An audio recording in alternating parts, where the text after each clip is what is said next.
Alright, so what I'm doing here is I'm taking about 3 pieces of bread here, kind of old. It's getting to that point where nobody wants to eat it.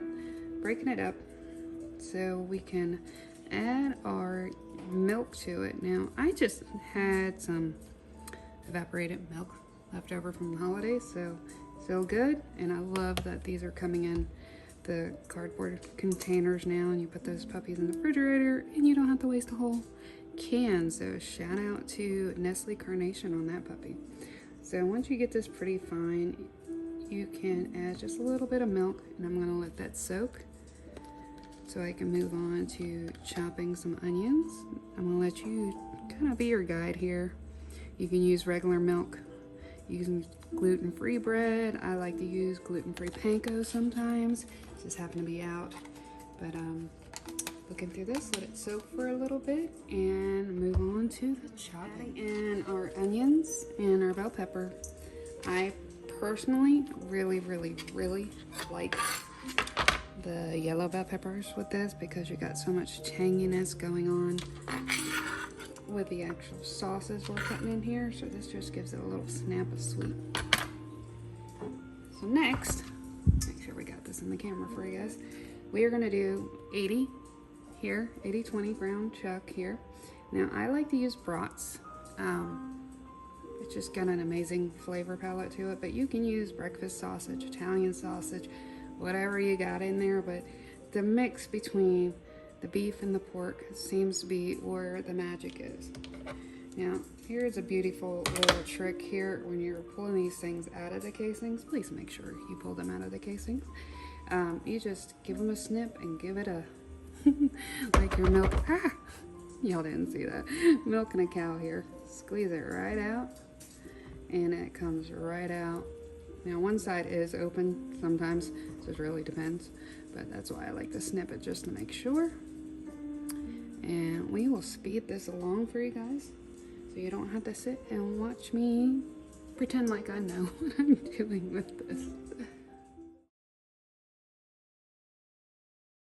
We struggle a little bit with this brat, so no judgment. This is my first time really kind of recording as I talk, so y'all just give me a little bit of leeway and tell me how I did, or don't quit my day job. So a couple things I like to put in here is the gospel here, or you can use the holy gospel. This is an amazing mixture spice. It just, oh, so good.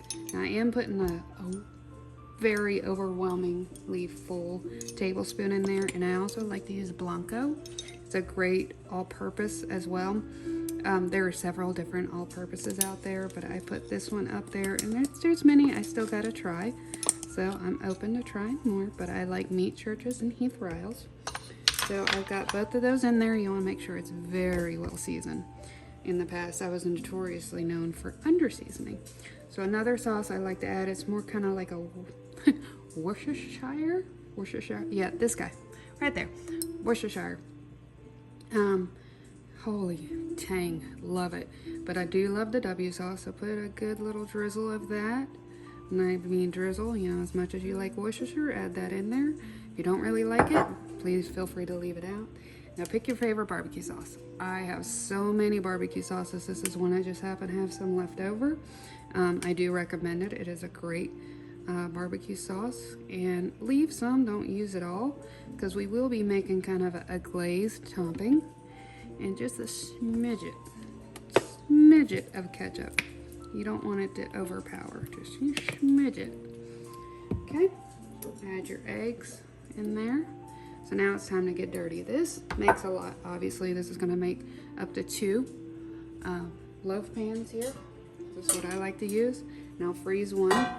I do have my oven over there preheating at 350. It's probably gonna take about 45 minutes. They do take some time, but let's get to going. I'll get you in fast mode so I won't have to torture you too much.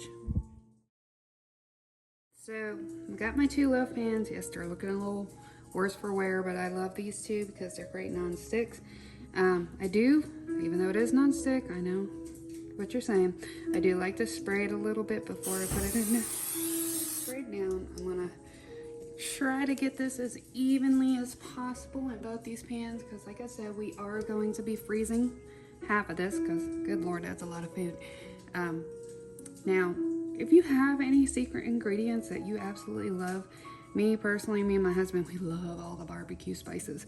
But if you have something out there that you think is a wonderful little addition to your meatloaf, put it in the comments, shoot me a note. I would love to try it out. I'm all about trying new things when it comes to food now. All right, let me spread these out. Now we're gonna take some of our ingredients that we put in the meatloaf and make a little topping. No, not with the WSauce, that one only goes on in the inside. Ketchup, barbecue, any other spices that you like, but that seems to be a really good blend for me. Also wanted to note this meatloaf was inspired by meatloaf recipe that I saw, even though I'm not putting mine on a smoker because it's not a good smoker type of day. I am going to be putting these in the oven. And shockingly, these are Picky Child approved. If you know, you know. The flavor is enough, ironically, from the ketchup and the barbecue, that my child loves this. So thank you for the recommendation, but I am using what I have in there. Make enough. Honestly, I don't really like to measure out. That is why I'm not a baker. Anybody who knows me knows that I am definitely not a baker. So just kind of measure out, see what you need. It doesn't have to be a really thick layer here. You just want to do kind of a glaze, right? Spread it on that, baby. Oh my God, that smells amazing. Y'all just, whew. If you haven't tried any of these specific spices, they're available everywhere. Just go online. I can always add a link in here as well, so you'll be able to grab them yourselves, but whew, love it. Smells so amazing. All right, just a nice thin glaze. Does not have to be perfect, does not have to be pretty. Not winning any awards here, except for the word of my tummy. Absolutely loving this. All right, guys. I'm gonna finish this up and get one in the oven, get one in the freezer, and we'll see how it turns out in about 45 minutes. Okay, here is our finished product here. It was in the oven for about 45 minutes. The internal temp is at 175. Really only needs to be at 165, but I let it go a little further. Let's see what it tastes like.